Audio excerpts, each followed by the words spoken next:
ये जो प्रेरणा है यानी मोटिवेशन, उसके आधुनिक सिद्धांत क्या हैं? तो पिछले 2 शताब्दियों में प्रेरणा के कई आधुनिक सिद्धांत कर्मचारी अशांति और कामकाजी परिस्थितियों के प्रति असंतोष की बढ़ती समस्या के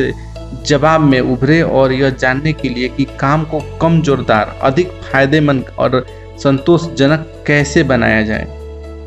कई तरह के पृष्ठभूमियों के मनोवैज्ञानिक और व्यवहार वैज्ञानिकों ने उन कारकों की पहचान करने का प्रयास किया जिन्होंने नौकरी की संतुष्टि में योगदान दिया और संगठनात्मक लक्ष्यों और हितों को बढ़ावा देने और प्राप्त करने में कर्मचारियों की भागीदारी में वृद्धि हुई। ऐसा करने में उन्होंने उन गहरे कारणों पर ध्यान केंद्रित किया जो मानव व्यवहार को इस समझ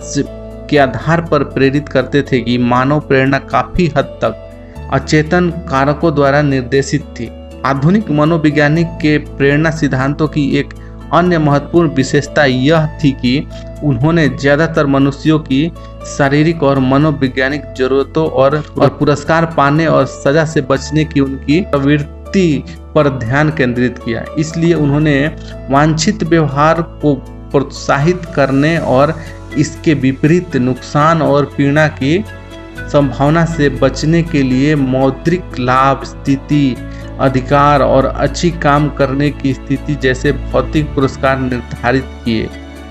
मतलब हमारे सनातन धर्म के दृष्टिकोण से मोटिवेशन यानी प्रेरणा क्या है? जैसे कि हमने देखा कि आधुनिक सिद्धांतकारों ने मानव प्रेरणा के भौतिक और मनोवैज्ञानिक पहलुओं पर ध्यान केंद्रित किया, तो वहीं भारत के जो प्राचीन ऋषि और दार्शनिक थे उन्होंने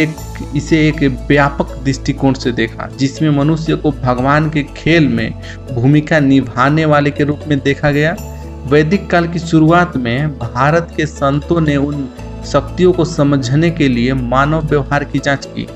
जो लोगों को विशिष्ट कार्यों, व्यवहार, लक्ष्यों और दृष्टिकोणों में शामिल होने के लिए प्रेरित करती है, और मानव जीवन, पीड़ा और मोक्ष के लिए उनके निहितार्थ हैं। उन्होंने निम्नलिखित 4 प्रमुख प्रेरक कारकों की पहचान की जिसके बारे में उनका मानना था कि वे मनुष्यों की सबसे बुनियादी जरूरतों को पूरा करते हैं और उनकी शांति और समृद्धि के साथ साथ दुनिया और समाज की क्रमिक प्रगति में योगदान करते हैं, जिसमें कि पहला था धर्म यानी कि धार्मिक कार्य, दूसरा है अर्थ यानी कि धन, और तीसरा है काम इच्छा, और चौथा है मोक्ष यानी कि पूर्ण रूप से स्वतंत्र होना। इससे स्पष्ट है कि संतों ने न केवल मनुष्यों की भौतिकवादी आकांक्षाओं के बारे में सोचा बल्कि उनकी आध्यात्मिक और नैतिक चिंताओं, विश्वासों और मूल्यों के बारे में भी सोचा। वे व्यवहार को कर्म, द्वैत, इच्छाओं और प्रकृति के गुणों के खेल के रूप में समझते थे। प्रेरणा के बारे में उनके दृष्टिकोण को निम्नलिखित कथनों में संक्षेपित किया गया है।